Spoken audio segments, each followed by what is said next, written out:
صل على سيدنا محمد وعلى آله وصحبه ومن تبعهم بإحسان إلى يوم القيامة. أما بعد، رب اشرح لي صدري ويسر لي أمري واحلل عقدة من لساني يفقهوا قولي. سبحانك لا علم لنا إلا ما علمتنا إنك أنت العليم الحكيم. آمين يا رب العالمين. Bapak, Ibu, hadirin hadirat jamaah Masjidul Muslimin selalu kami hormati yang dimuliakan oleh Allah Subhanahu wa taala. Kembali kita bersyukur, terima kasih dengan terus mengucapkan alhamdulillah atas segala nikmat, atas segala rahmat pemberian yang terus Allah berikan kepada kita hingga hari ini. Jantung kita masih berdetak, nafas kita masih terus Allah berikan sehingga kita dapat berkumpul, melaksanakan kewajiban, kemudian melaksanakan hal-hal yang dicintai oleh Allah Subhanahu wa taala. Salawat serta salam tentunya selalu kita kirimkan, selalu kita berikan kepada junjungan kita, idola kita, manusia yang kita cintai, yang juga mencintai kita, Nabi besar Nabi Muhammad sallallahu alaihi wasallam. Dengan terus melafazkan Allahumma salli ala Sayyidina Muhammad wa ala ali Sayyidina Muhammad. Assalamu alayka ya Rasulullah. Terlebih lagi di bulan Sya'ban ini, hendaknya kita lebih memperbanyak lagi salawat kita, pujian kita untuk beliau. Memang bulan Sya'ban ini adalah merupakan bulan salawat. Nah, memang perintah salawat turunnya di bulan Sya'ban. Tentu hal ini menjadikan kita harusnya lebih lagi memperbanyak salawat kita kepada baginda Rasul sallallahu alaihi wasallam. Bapak Ibu hadirin yang dirahmati Allah, alhamdulillah pada waktu yang berkah dan tempat yang berkah ini kembali Allah izinkan kita melanjutkan bacaan kita, yang mana kita sudah membaca awal kitab dari kitab Khasaisul Ummatil Muhammadiyah, kitab dari seorang ulama besar, seorang yang memiliki banyak murid sampai muridnya banyak bertebaran di Indonesia, yaitu Syekh Abu Yazid Muhammad bin Alawi Al-Maliki rahimahullahu taala, nafa'anallahu bi ulumi fid dharain amin. Yang mana kitab ini insyaallah akan memberikan kita semangat, akan memberikan kita pengetahuan tentang betapa indahnya, betapa nikmatnya, betapa enaknya, betapa bersyukurnya kita karena telah terpilih, karena telah dipilih oleh Allah Subhanahu wa taala dengan dijadikannya kita menjadi bagian dari umatnya Nabi Muhammad sallallahu alaihi wasallam.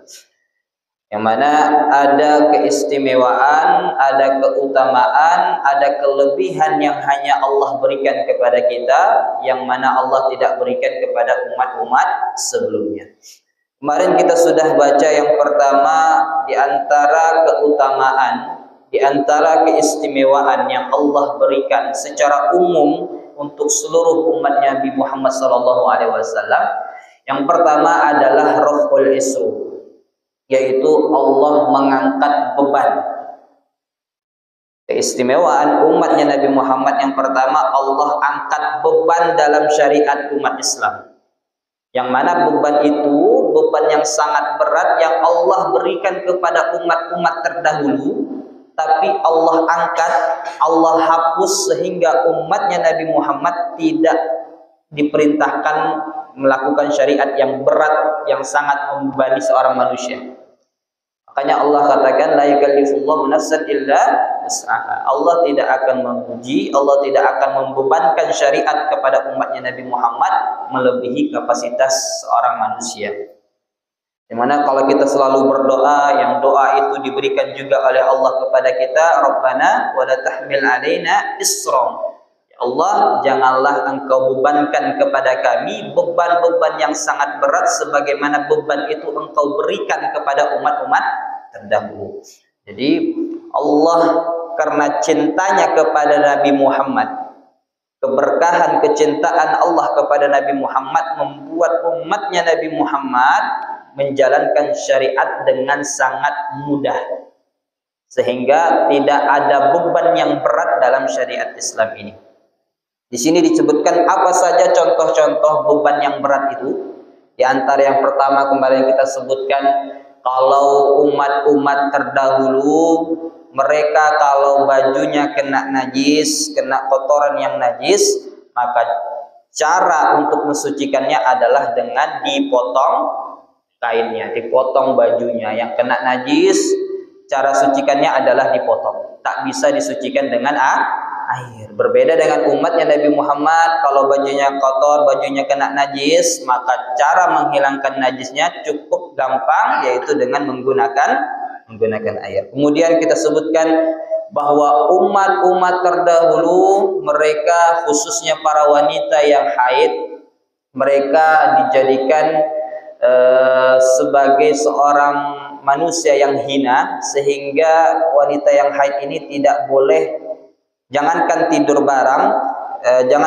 bareng, bahkan makan saja dengan suaminya itu dilarang. Sehingga kalau haid, orang-orang terdahulu, umat-umat terdahulu, biasa mereka membuat ruangan khusus, ya, diasingkan, sehingga tidak boleh bertemu, tidak boleh bergaul dengan suaminya. Berbeda dengan umatnya Nabi Muhammad, yang mana kita wanita yang haid, istri kita yang haid, boleh kita tetap bersama, boleh kita makan bersama, boleh kita tidur bersama, bahkan boleh berjumpa bersama selama tidak bersetubuh. Itulah keindahan dari umatnya Nabi Muhammad SAW.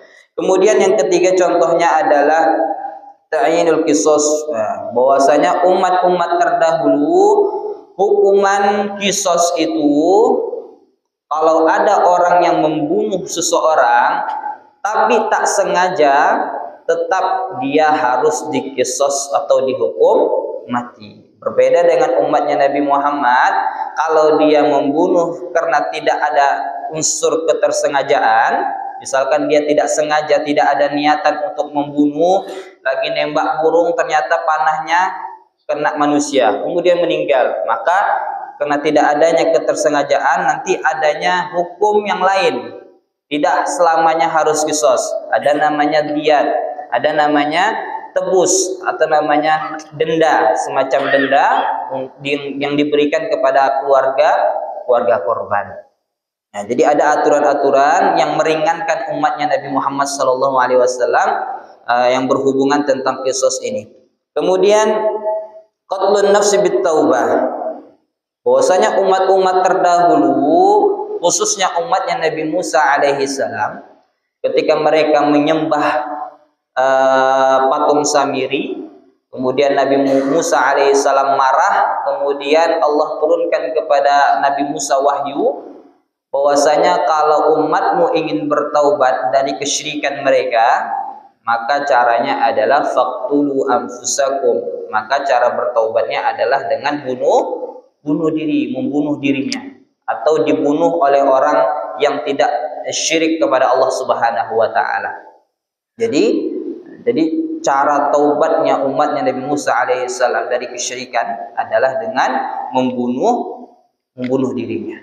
Jadi ini tidak akan berlaku pada umatnya Nabi Muhammad. Umatnya Nabi Muhammad adalah umat yang sangat dimudahkan oleh Allah proses taubatnya. Jadi umat yang paling mudah untuk bertaubat itu adalah umatnya Nabi Muhammad SAW. Karena umatnya Nabi Muhammad kalau ingin benar-benar bertaubat, cukup menyesal, menangis, sholat taubat atau mandi taubat, kemudian berjanji tidak akan melakukannya, memohon ampunan kepada Allah, itu sudah akan diterima oleh Allah Subhanahu wa taala. Wa may ya'mal su'an aw yadhlim nafsahu yajidillahu ghafurur rahim. Summa yastaghfirullah yajidillahu ghafurur rahim. Barang siapa yang melakukan keburukan atau menzalimi dirinya sendiri dengan melakukan banyak dosa, maka dia kemudian meminta ampunan kepada Allah, dan dia akan dapati kalau Allah adalah Zat yang Maha Mengampuni. Artinya umatnya Nabi Muhammad selama dia benar-benar bertaubat, maka pintu taubat terus terbuka untuknya selama nyawanya belum berada di kerongkongan. Jadi indahnya menjadi umatnya Nabi Muhammad SAW. Kemudian iftidahu ashabil ma'asi minhum. Jadi kalau zamannya Nabi Musa atau zamannya Bani Israel, mereka kalau melakukan dosa, malam nih, tadi malam melakukan dosa. Maka besok paginya kata Sayyid Muhammad bin Alawi, besok paginya itu sudah tertulis di depan pintu rumahnya kalau rumah ini, yang punya rumah Fulan bin Fulan habis melakukan dosa ini tadi malam. Itu tertulis di depan rumahnya. Jadi ketika mereka, orang-orang Bani Israel, melakukan dosa, melakukan kemaksiatan, langsung dipermalukan oleh Allah Subhanahu wa Ta'ala. Dengan dilihatkan, orang-orang dapat melihat di depan rumahnya ada tulisan kalau Fulan bin Fulan yang punya rumah ini habis melakukan kemaksiatan tadi malam. Luar biasa Allah sayangnya kepada kita, kepada umatnya Nabi Muhammad, sampai Allah menjaga betul aib kita. Allah tutup rapat betul aib kita. Allah tak permalukan kita dengan banyaknya dosa yang kita lakukan. Makanya kata Rasulullah SAW, kullu ummati mu'afah illal muhajirin. Setiap umatku itu akan diberikan ampunan oleh Allah atas segala dosanya, kecuali orang-orang yang berterang-terangan, kecuali orang yang mengungkap-ungkap keburukannya. Jadi semua umatnya, kata Nabi, semua umatku akan diberikan ampunan oleh Allah kecuali orang-orang yang terang-terangan dalam melakukan dosa. Maksudnya apa? Kemudian kata Nabi, maksudnya adalah orang yang terang-terangan adalah orang yang kalau tadi malam melakukan dosa, kemudian besok paginya Allah sudah tutup aibnya, tidak ada orang yang tahu kalau dia melakukan dosa tadi malam. Ketika Allah sudah tutup aibnya, malah dia yang mengumbar-umbar keburukannya kepada orang lain. Tadi malam aku habis lakukan ini, tadi malam aku habis ngerampok, tadi malam aku habis berzina dengan wanita ini, wanita ini, wanita ini. Padahal Allah sudah tutup aibnya, orang lain tak tahu, tapi dia yang mengungkap keburukannya, dia yang mengungkap aibnya. Maka kata Rasul, orang seperti inilah yang akan sulit dimaafkan oleh Allah Subhanahu wa Ta'ala. Karena Allah kecewa, Allah marah dengan orang yang sudah ditutup rapat-rapat aibnya, sehingga orang lain tidak bisa melihatnya, sehingga orang lain masih bisa menganggap orang itu adalah orang baik karena Allah tutup aibnya, namun dia sendiri yang mengungkap keburukannya kepada orang lain. Orang yang mengungkap aibnya biasanya adalah orang-orang yang berbangga dengan keburukan, dengan dosa yang dia lakukan. Na'udzubillahi min dzalik. Kemudian al-mu'akhadhah bi hadisin nafs mimma lam ta'malul jawarih. Orang-orang terdahulu, umat-umat terdahulu, kalau mereka melakukan kejahatan, baik kejahatan itu sudah dilakukan ataupun kejahatan itu baru sekedar niat saja dalam hati, maka Allah sudah menulis, Allah sudah akan membalas walaupun kejahatan itu baru hanya sekedar di dalam hati. Misalkan aku nanti malam mau mencuri rumahnya siapa misalkan, itu baru niat saja, baru rencana. Nah, di situ sudah tertulis kejahatan yang dia lakukan, meskipun belum dilakukan. Jadi itu berbeda tentunya dengan kita. Kita umatnya Nabi Muhammad SAW, yang ditulis itu adalah yang sudah kita perbuat. Laha ma kasabat wa 'alaiha ma tasabat. Untuk mereka apa yang telah mereka perbuat dari kebaikan, dan bagi mereka balasan atas keburukan yang telah mereka lakukan. Jadi umatnya Nabi Muhammad yang dibalas, yang dihisab adalah perbuatan yang sudah diperbuat. Artinya perbuatan buruk yang belum kita laksanakan, yang belum kita eksekusi, hanya sekedar niat, itu belum Allah tulis sebagai keburukan. Allah tahan malaikat, jangan menulis kalau orang umatnya Nabi Muhammad yang hanya baru sekedar niat melakukan keburukan. Kalau sudah melakukan keburukan pun malaikat biasanya menahan, jangan-jangan nanti dia langsung bertobat. Jadi sangat tidak langsung ditulis segala keburukan yang dilakukan oleh umatnya Nabi Muhammad sallallahu alaihi wasallam. Kemudian al-mu'akhadhatu 'alal khata' wan nisyan. Kemudian kalau umat-umat terdahulu mereka melakukan dosa, tapi mereka melakukannya karena lupa. karena tidak tahu kalau itu perbuatan yang salah, itu tetap akan diberikan hukuman oleh Allah Subhanahu wa taala. Berbeda dengan kita puasa kemudian lupa kalau kita puasa, kita masih tetap bisa melanjutkan puasa. Kita melakukan kesalahan karena lupa, karena tidak tahu kalau itu kesalahan, Allah tetap tidak akan menuliskan keburukan untuknya. Kata Nabi, Inna Allah tajawaza li an ummati khata' wa nisyan wa mastukrihu alaih. Sesungguhnya Allah sudah mengampuni dari umatku kesalahan yang dilakukan karena lupa, karena lalai atau tidak tahu kalau itu salah, dan kalau dilakukan karena terpaksa. Bahkan kalau seseorang diancam, misalkan pedang sudah berada di leher, kemudian dipaksa untuk mengatakan aku percaya selain Allah, untuk syirik, dipaksa untuk syirik, maka boleh bagi dia untuk melindungi dirinya, untuk agar dirinya tidak terbunuh, dia boleh untuk mengatakan kalimat-kalimat syirik, tapi yang penting hatinya tidak syirik. Jadi amal-amal kesalahan perbuatan yang dilakukan karena dipaksa, nah, itu juga tidak akan tertulis keburukan bagi dirinya. Kemudian tahrimul istighalihim yaumi 'idihim. Orang-orang, khususnya orang Yahudi, mereka hari rayanya hari Sabtu. Hari raya berkumpulnya untuk ibadah hari Sabtu. Kalau kita hari Jumat. Hari Sabtu itu Allah membuat perjanjian dengan orang Yahudi, khusus hari Sabtu semuanya harus ibadah, tidak boleh ada yang bekerja, tidak boleh ada yang mencari nafkah, semuanya berkumpul di tempat ibadah untuk melakukan ibadah, khusus di hari Sabtu. Namun orang-orang Yahudi adalah orang-orang yang suka melanggar janji. Orang Yahudi adalah orang yang suka mempermainkan Allah, sehingga di hari Sabtu itu yang harusnya mereka beribadah full, tapi mereka gunakan untuk mencari ikan. Jadi ceritanya hari Sabtu itu Allah uji mereka dengan Allah berikan ikan yang banyak di tepi pantai, banyak ikannya. Tapi di sini Allah ingin menguji apakah mereka benar-benar beribadah sungguh-sungguh atau mereka ingin meninggalkan ibadah untuk mencari ikan. Ternyata memang banyak orang-orang Yahudi, mereka memang tak mengambil ikan di hari Sabtu, tapi di hari Jumat sudah nebar jala. Di hari Jumat sudah nebar jala dengan niat hari Minggu nanti diambil. Ternyata di hari Minggu memang tak ada sedikit pun ikan yang masuk dalam jalannya.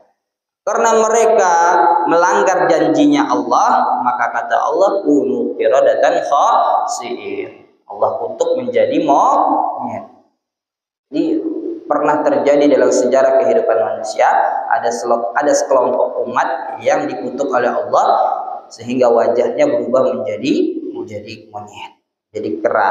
Ini adalah bentuk kutukan Allah karena memang mereka melanggar janji Allah. Jadi orang-orang Yahudi khusus di hari Sabtu, khusus di hari raya mereka harus lakukan ibadah full. Tapi umatnya Nabi Muhammad, hari raya kita adalah hari Jumat.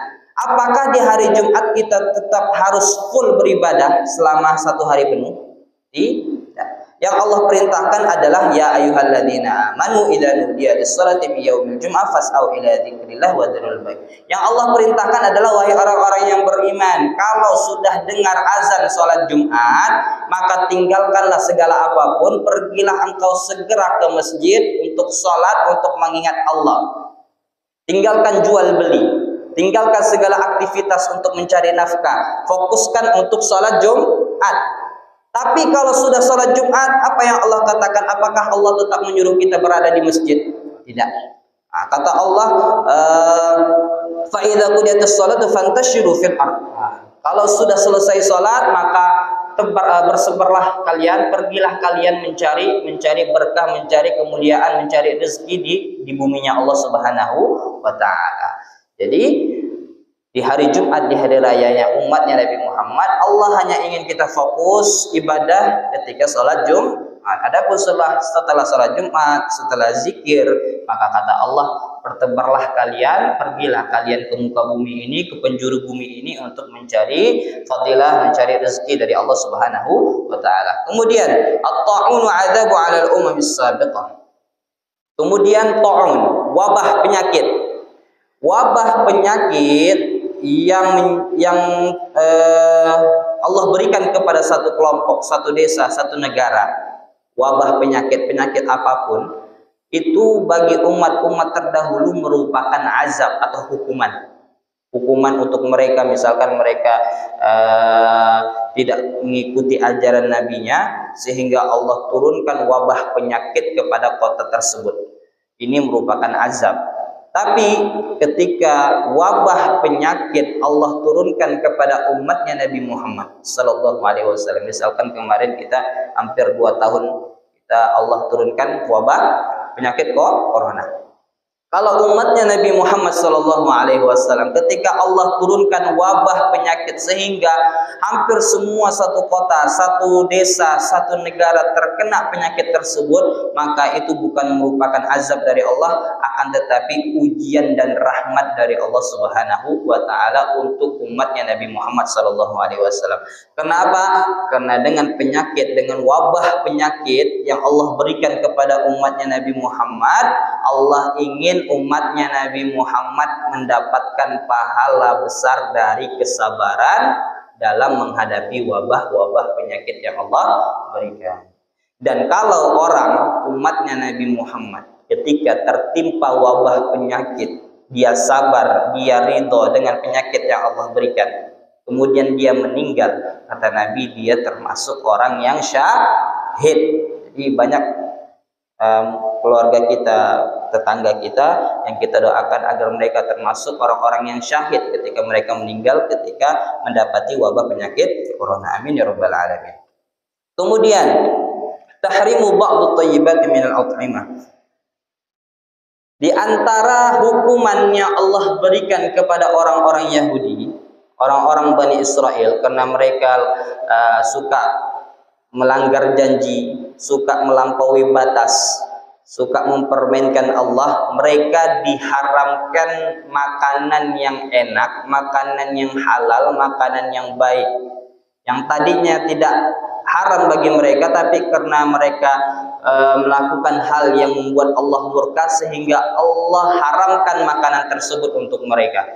Sebagaimana Allah katakan, "Fabidzulmin minal ladzina hadu harramna 'alaihim thayyibatin uhillat lahum wa bisaddihim an sabilillahi katsira." Maka karena dosa kezaliman yang mereka lakukan kepada Allah, kemudian Allah haramkan makanan yang tadinya baik, yang halal bagi mereka, Allah haramkan. Apa yang Allah haramkan untuk mereka? Yang Allah haramkan untuk mereka diantaranya adalah hewan-hewan yang berkuku, kullazi zufur. Maksudnya adalah hewan yang jari-jarinya tidak tidak terpisah. Kayak jari bebek, jari itik, Bu. Biasanya kan dia jarinya 3, tapi kan itu enggak terpisah, ada namanya selaput, semacam selaput, sehingga tersambung antara jari ke jari. Ini jarinya enggak kebuka, beda sama ayam. Sehingga orang-orang Yahudi karena kezaliman yang mereka lakukan, Allah hukum tidak boleh makan seperti hewan itik, seperti hewan unta. Itu pokoknya hewan yang kukunya tidak tersambung, yang tidak terbuka, kukunya tersambung, itu Allah haramkan. Kemudian Allah haramkan juga untuk mereka lemak-lemak hewan, baik sapi, baik kambing, selama itu lemak.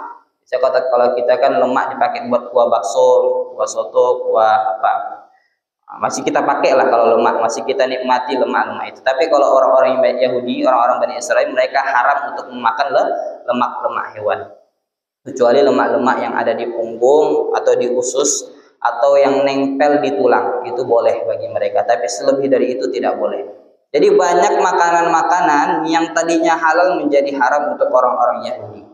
Dan ketika umatnya Nabi Muhammad SAW datang Rasulullah, Allah hapus semuanya, yang mana Allah katakan Allah halalkan untuk umatnya Nabi Muhammad segala hal-hal yang baik, segala hal-hal yang tidak buruk, segala hal-hal yang tidak membahayakan, maka Allah halalkan untuk umatnya Nabi Muhammad SAW. wasallam. Kemudian tahrimul ghanaim alaihim. Allah haramkan harta rampasan perang. Perang, habis perang biasanya yang menang dapat hartanya milik musuh. Musuhnya kalah, maka harta musuh boleh dirampas untuk orang yang menang, pasukan yang menang. Zaman umat-umat terdahulu tak ada nabi satupun yang diperbolehkan oleh Allah untuk mengambil harta rampasan perang. Setiap perang kalau ada harta rampasannya semuanya dikumpulkan, kemudian nanti Allah kirimkan api, hartanya terbakar. Kalau hartanya terbakar, dibakar oleh Allah, artinya Allah menerima jihad mereka, Allah menerima perang mereka. Itu cara Allah menunjukkan keridhaannya terhadap jihad-jihad umat-umat terdahulu. Akan tetapi khusus Nabi Muhammad, Allah memperbolehkan Nabi Muhammad dan umatnya untuk mengambil bahkan makan dari hasil dari harta rampasan perang. Kemudian Allah Subhanahu wa taala juga mengharamkan apa? Mengharamkan orang-orang terdahulu untuk sholat selain di tempat ibadah mereka. Orang terdahulu, orang Yahudi, orang Nasrani, mereka hanya boleh beribadah di gereja. Mereka hanya boleh beribadah di kuil-kuil mereka, di tempat ibadah mereka, di mihrab-mihrab mereka. Adapun umatnya Nabi Muhammad SAW, kata Nabi, innama ju'ilal ard masjidan wa tahuran. Sesungguhnya Allah jadikan muka bumi ini adalah tempat yang mana di mana saja boleh dilaksanakan ibadah salat. Di bumi ini dimanapun boleh dijadikan tempat sujud, kata Nabi. Sehingga kata Nabi, kalau ada umatnya Nabi Muhammad kemudian dia mendengar waktu sholat sudah masuk, maka dia boleh melakukan sholat di mana saja selama tempat itu memang bukan tempat terlarang. Seperti yang larang tuh ada tempat najis, kamar mandi, tentu itu tidak boleh. Akan tetapi selama itu bukan tempat terlarang, semuanya boleh jadi tempat sujud. Di lapangan, di tengah jalan, di gunung, di pinggir pantai, semuanya boleh jadi tempat sujud. Berbeda dengan umat terdahulu, kalau mau sholat, mau ibadah, harus berada di tempat ibadah, tak boleh di tempat yang lain. Terakhir juga umat terdahulu kalau mau bersuci harus pakai air, tidak boleh tidak pakai air. Kalau mau wudhu, mau sholat atau membersihkan dari hadas besar harus pakai air. Tapi umatnya Nabi Muhammad SAW, Allah berikan keringanan. Kalau tak ada air, maka pakailah debu untuk tayamum. Jadi ada tayamum khusus untuk Nabi Muhammad SAW. Baru ada namanya syariat tayamum. Boleh kalau tak ada air, boleh diganti dengan debu. Jadi luar biasa nikmatnya menjadi umatnya Nabi Muhammad SAW, yang mana banyak sekali beban-beban yang terjadi pada umat terdahulu. Kalau diberikan juga kepada umatnya Nabi Muhammad, kalau Allah tetap tidak menghapus aturan ini, tetap berlaku kepada kita, bayangkan betapa susahnya menjadi umatnya Nabi Muhammad. Betapa susahnya hidup di dunia ini kalau kita mau bertobat harus bunuh diri, kalau kita mau sholat harus ke masjid, kalau kita mau bersuci harus pakai air. Betapa susahnya kalau kita bukan dari umatnya Nabi Muhammad SAW. Maka kita harus bersyukur, berterima kasih karena Allah masih mentakdirkan kita, masih memilih kita menjadi bagian umatnya Nabi Muhammad SAW. Kita berdoa kepada Allah Subhanahu wa taala agar Allah menjadikan kita tetap menjadi bagian dari umatnya beliau, sehingga kita bisa mendapatkan keringanan, banyak keringanan, dan mendapatkan syafaat beliau di hari kiamat nanti. Ala hadhihi wa ala kulli salihah. Al-Fatihah. A'udzu billahi minasyaitonir rajim. Bismillahirrahmanirrahim. Alhamdulillahirabbil alamin. Arrahmanir rahim. Maliki yaumiddin. Iyyaka na'budu wa iyyaka nasta'in. Ihdinas siratal mustaqim. Siratal ladzina an'amta 'alaihim غير المغضوب عليهم ولا الضالين. بسم الله الرحمن الرحيم. الحمد لله رب العالمين. الشاكرين حمدا ناعما حمدا يوافي نعمه ويكافئ مزيدا. يا الله يا رحمن يا رحيم يا عزيز يا غفار يا حنان يا منان يا فتاه يا عليم. اللهم صل على سيدنا محمد صلاة لكمالك وكما يليق لكماله وعلى آله. اللهم إنا نسألك حبك وحب نبيك وحب عمل يقربنا إليك. اللهم ارحمنا أمة سيدنا محمد. اللهم استر عيوب أمة سيدنا محمد. اللهم اجبر أمة سيدنا محمد. اللهم اشفعنا بشفاعة سيدنا محمد صلى الله عليه وسلم. اللهم اغفر لنا ولوالدينا وارحمهم كما ربونا صغارا. واغفر لجميع المسلمين والمسلمات والمؤمنين والمؤمنات الأحياء منهم والأموات برحمتك يا أرحم الراحمين. اللهم بارك لنا في رجب وشعبان وبلغنا رمضان. ربنا تقبل دعاءنا إنك أنت السميع العليم وتب علينا إنك أنت التواب الرحيم.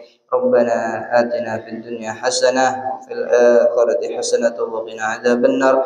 وصلى الله على سيدنا محمد النبي الأمي وعلى آله وصحبه وبارك وسلم. سبحان ربك رب العزة عما يصفون وسلام على المرسلين والحمد لله رب العالمين. سبحانك اللهم وبحمدك أشهد أن لا إله إلا أنت أستغفرك وأتوب إليك. وبالله التوفيق والهداية والرضا والعناية. والسلام عليكم ورحمة الله وبركاته. اللهم صل على سيدنا محمد وأسلم الظالمين. اللهم صل على سيدنا محمد وأسلم الظالمين. وأخرجنا من بين السابقين وعلى آله وصحبه أجمعين. صلى الله ربنا على نور المبين